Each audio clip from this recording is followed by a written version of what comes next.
Good morning to all. Teacher അങ്ങനെ അസുഖമൊക്കെ മാറി ഇപ്പം റെസ്റ്റിലാണെന്നേ ഉള്ളൂ. ഇന്നലെ ഡിസ്ചാർജ് ചെയ്ത് വന്നു. അപ്പോൾ എല്ലാവർക്കും വീണ്ടും നമസ്കാരം. നിങ്ങളുടെ സരസ്വതി ടീച്ചറെ കാണാനായിട്ട് നിങ്ങൾ വിഷമിച്ചിരിക്കുകയല്ലേ? അപ്പം എന്താ നമ്മുടെ കുട്ടി രജനിയാണ് എല്ലാം ചെയ്യുന്നത്, എന്നെ സഹായിക്കുന്നത്. നല്ലൊരു കുട്ടിയാണ്, നല്ല സ്വഭാവമാണ്. എൻ്റെ കൂടെ 16 വർഷമായി. എന്നെ തല്ലിക്കൊന്നും പറയുന്നില്ല. എൻ്റെ കൂടെ 16 വർഷമായിട്ട് ഉണ്ട് അവൾ.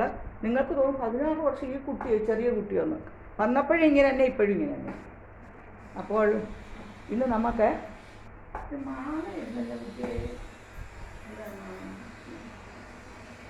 ഒരു സ്പെഷ്യൽ പുളിയാണ് നമ്മൾ വയ്ക്കുന്നത്.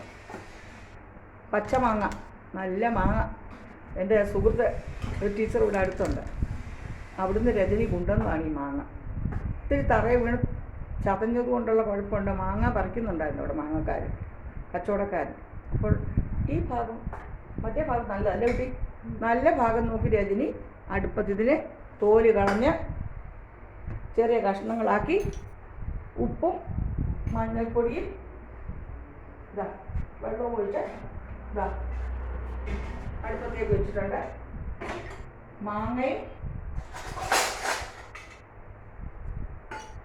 ഇതിനകത്ത് ഉപ്പ്, വെള്ളം, മഞ്ഞൾപ്പൊടി,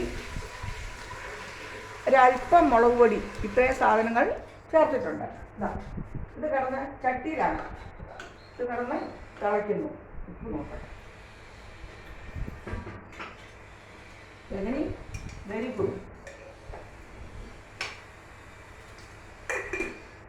പാകത്തിലിട്ടു. വേകുന്ന സാധനങ്ങൾക്കൊക്കെ ഉപ്പിട്ടേ വയ്ക്കാവൂ കേട്ടോ രജനി. ഇപ്പോൾ അതവിടെ കിടന്ന് വേകട്ടെ. അത് വേകുമ്പോൾ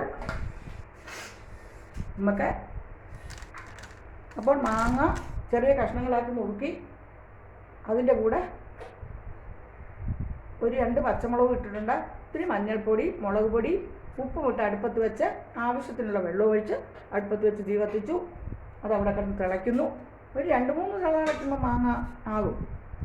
ഇത് നിങ്ങളെല്ലാവരും വയ്ക്കാറുള്ളതാണ്. എങ്കിൽ പോലും സരസ്വതി ടീച്ചറുടേതായ രീതിയിൽ ഒന്ന് വയ്ക്കുന്നതേ ഉള്ളൂ. ഈ പുളിങ്കറി, മാങ്ങാ പുളിങ്കറി വളരെ ശ്രേഷ്ഠമാണ്, വളരെ നല്ലതാണ്. ഇതൊന്നാമത് വീട്ടിൽ തന്നെയുള്ള മാങ്ങയാണല്ലോ, അപ്പോൾ അതിനൊരു മായവുമില്ല. അപ്പോൾ രജനി കൊണ്ടുവന്നപ്പോഴേ ഞാൻ പറഞ്ഞു, കുട്ടി നമുക്ക് നാളെ മാങ്ങാപ്പുളി വയ്ക്കാമെന്ന്. ഇന്നലെ ഞാൻ ആശുപത്രിയിലായിരുന്നല്ലോ, ഇന്നലെ മിനിഞ്ഞാന്ന് 4 ദിവസമായിട്ട് ഹോസ്പിറ്റലിലായിരുന്നു വീണ്ടും. ഇത് അതിന് മുമ്പ് കൊണ്ടുവന്നു. അപ്പോൾ ഈ 4 ദിവസം രജനി ഇവിടെ ഇല്ലല്ലോ, ഞങ്ങൾ വീട് പൂട്ടിയിട്ടിട്ടാണ് പോയത്. അപ്പോൾ അതിന് മുമ്പ് കൊണ്ടുവന്ന മാങ്ങയാണ് ഫ്രിഡ്ജ് വെച്ചിട്ട്. അപ്പോൾ ഈ മാങ്ങ തിളച്ച് നല്ലോണം വേകുമ്പോൾ ഒരുപാട് അളിഞ്ഞു പോകരുത്. അപ്പോൾ നമുക്ക് അതിലേക്ക് ഒരു അരമുടി നാളികേരവും, ഒരു നുള്ളു ജീരകവും, 2 ചെറിയുള്ളിയും കൂടെ അരയ്ക്കണം. നന്നായിട്ട് അരയ്ക്കണം, മഷി പോലെ അരയ്ക്കണം. അരച്ചിട്ട് അത് ഇതിനകത്തേക്ക് കലക്കി ഉപ്പൊക്കെ പാകം നോക്കി നമ്മളതിനെ ഒരു 4 ചെറിയുള്ളി, ഉള്ളി ഇട്ടുള്ള കടുവറക്കലാണ് ഇതിൻ്റെ ഏറ്റവും ഇതിനെ രുചികരമാക്കുന്നത്. ഒരു 4 6 ആയാലും കുഴപ്പമില്ല. കുറച്ച് ഒരു പിടി ചെറിയുള്ളി പൊടിയായിട്ട് അരിഞ്ഞ് അത്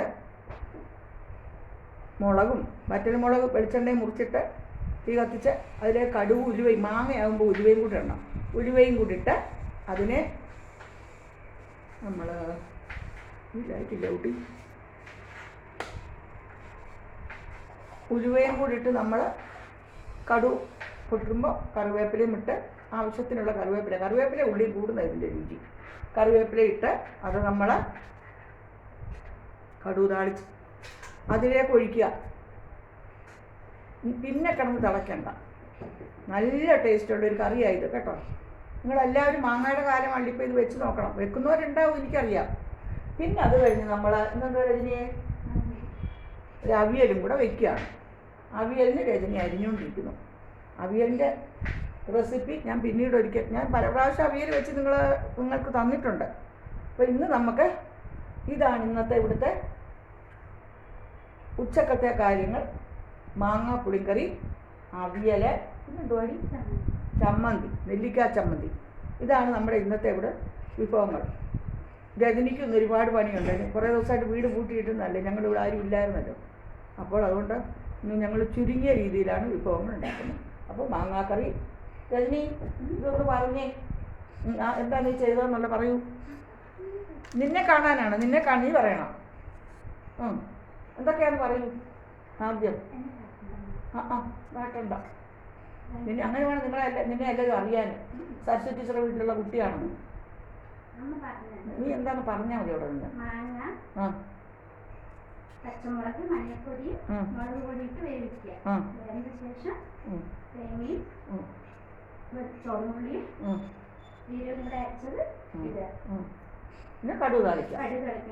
ചുവന്നുള്ളി ചെറുതായി മുറിച്ചത്.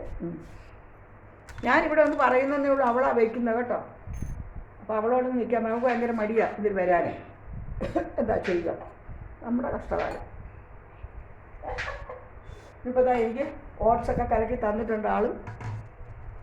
ഉപ്പിട്ട കുട്ടിയിത്തിരി. ഇനിയിപ്പോൾ എനിക്ക് ഇടനേരത്ത് 11 മണിയാകുമ്പോൾ ഓട്സ് കഴിക്കണം. അപ്പോൾ അതുകൊണ്ട് അവൾ ഓട്സൊക്കെ കലക്കി തന്നിട്ടുണ്ട്. ഓട്സൊക്കെ കലക്കി നമ്മുടെ രജനി കുട്ടി തന്നിട്ടുണ്ട് എനിക്ക്. ഈ ഓട്സും കഴിച്ചിട്ട് ഞാൻ ഇവിടെ പോയി കിടക്കും. ക്ഷീണമാണ്, ഭയങ്കര ക്ഷീണമാണ്. ഒരു സ്പൂൺ കൊടുക്കാം കേട്ടോ.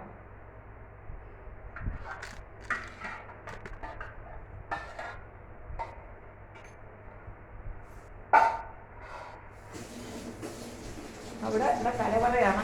അവിടെ പച്ചക്കറികളൊക്കെ അരിഞ്ഞുകൊണ്ടിരിക്കുകയാണ് നമ്മുടെ കഥാനായിക. അപ്പോൾ ടീച്ചറിങ്ങനെ വയ്യാതൊക്കെ കിടന്നിട്ട് വീണ്ടും രക്ഷപ്പെട്ടു വന്നു. ഇനി നിങ്ങളെയൊക്കെ കാണാൻ ഞാൻ എന്നും വരണം എന്ന് എനിക്കൊരാഗ്രഹമുണ്ട്. എൻ്റെ ഹെൽത്തിനെ അനുസരിച്ചിരിക്കും. അപ്പോൾ എല്ലാവരും എൻ്റെ മാങ്ങാപ്പുളി കാണണം. നിങ്ങൾക്ക് ഇഷ്ടപ്പെട്ട ലൈക്കും കമൻറ്റും ഒക്കെ തരണം. പിന്നെ നിങ്ങളുടെയൊക്കെ ആയുസ്സിനും ആരോഗ്യത്തിനും നിങ്ങളുടെ ഹെൽത്തിനും വേണ്ടി ടീച്ചർ പ്രാർത്ഥിക്കുന്നു. നിങ്ങളും അതുപോലെ തന്നെയാണെന്ന് ഞാൻ വിശ്വസിക്കുന്നു. എല്ലാവർക്കും ഒരു നല്ല ദിവസം നേർന്നുകൊണ്ട് നിങ്ങളുടെ സരസ്വതി ടീച്ചർ. ലോകാ സമസ്ത സുഖിനോ ഭവന്തു. എല്ലാവരും സുഖമായിരിക്കട്ടെ. Thank you so much.